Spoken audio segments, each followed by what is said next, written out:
Halo teman-teman, hari ini kita akan membicarakan satu perusahaan yang bergerak di bidang pertambangan, yakni adalah Merdeka Copper Gold Tbk dengan kode emiten MDKA. Merupakan salah satu perusahaan yang diinvestasikan oleh SRTG ya teman-teman ya.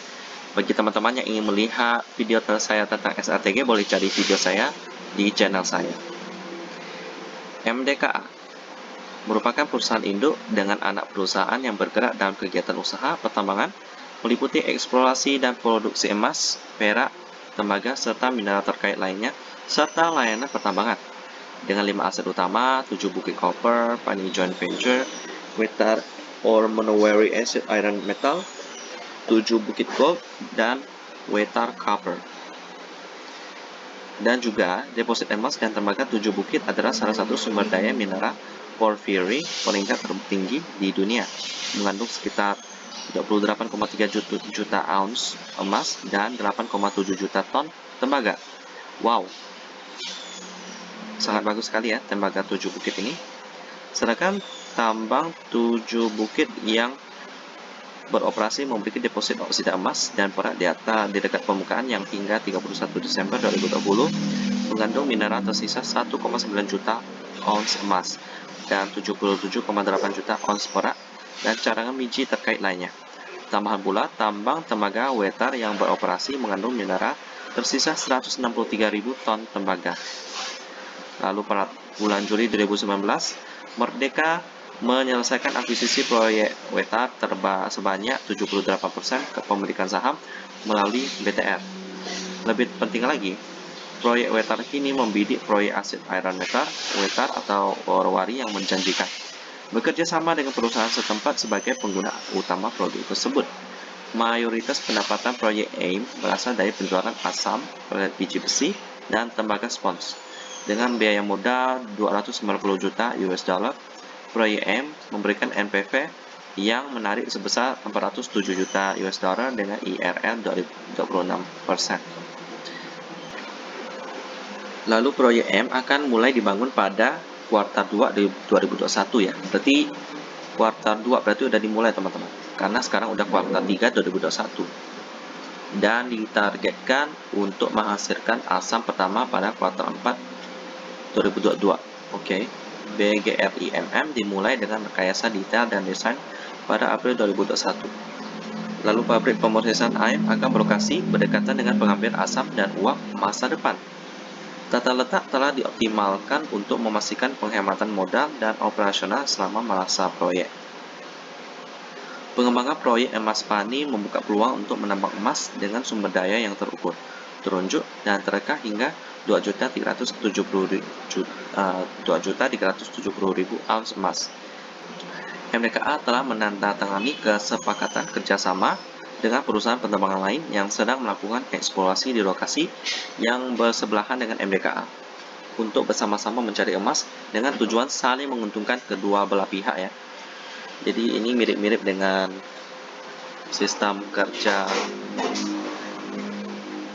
Sebagai perusahaan pertambangan Indonesia kelas dunia, Merdeka dimiliki oleh pemegang saham terkemuka, termasuk PT Saratoga Investama Sedaya Tbk ya. Ini yang tadi SRTG, lalu PT Provident Capital Indonesia, dan Bapak Garibaldi Thohir. Ketiga pemegang saham utama Merdeka itu memiliki rekam jejak yang luar biasa dalam kesuksesan mengidentifikasi, mengembangkan, dan mengoperasikan beberapa perusahaan publik di Indonesia. Dan ini ada beberapa aset yang dimiliki oleh MDKA ya.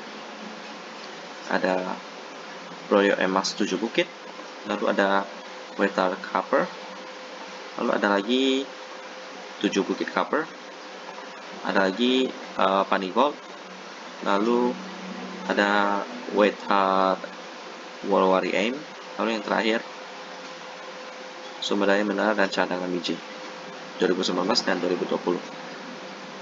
MDKA bergerak di sisi pertambangan yang tentu saja ada produksi emas, perak, dan tembaga ya, yang sangat dibutuhkan untuk produksi berbagai jenis produk. Dengan memulihnya ekonomi dunia, tentu saja akan mendongkrak kinerja dan cuan daripada MDKA sendiri ya. Kita akan melihat bersama-sama di RTI Bisnis. Dan mengenal pendapatan fundamental daripada MDKA ya. Oke, pakai US dollar.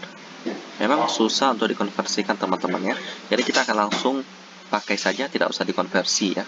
Kita lihat di sini mereka selalu cuan sejak IPO tahun 2015, tetapi mereka tidak pernah membagikan dividen teman-teman. Lalu kita lihat di fundamental operating profitnya lebih besar daripada net profit, which is nice, membuktikan bahwa kinerja operasi daripada MDKA itu bagus ya. Lalu kita lihat di sisi per, mahal sekali, 404 kali. Wow, oke. Itu memberikan harganya juga cukup mahal ya untuk sahamnya ya. Kita lihat aja PBV-nya ada 6,5 kali. Normalnya itu 1 kali ya. Jadi ini harga sahamnya itu udah meningkat 6 kali lipat teman-teman. Dan hari ini pun masih naik teman-teman ya. Kita lihat di atas ada plus 9%. Mantap sekali MDKA ini, udah mahal sekali ya PER-nya ya. Lalu kita lihat di sisi profitability-nya, operating profit margin 11%, net profit margin 4%. Ya, not very interesting. Lalu di sisi liquidity-nya, cash ratio-nya bagus, 120%.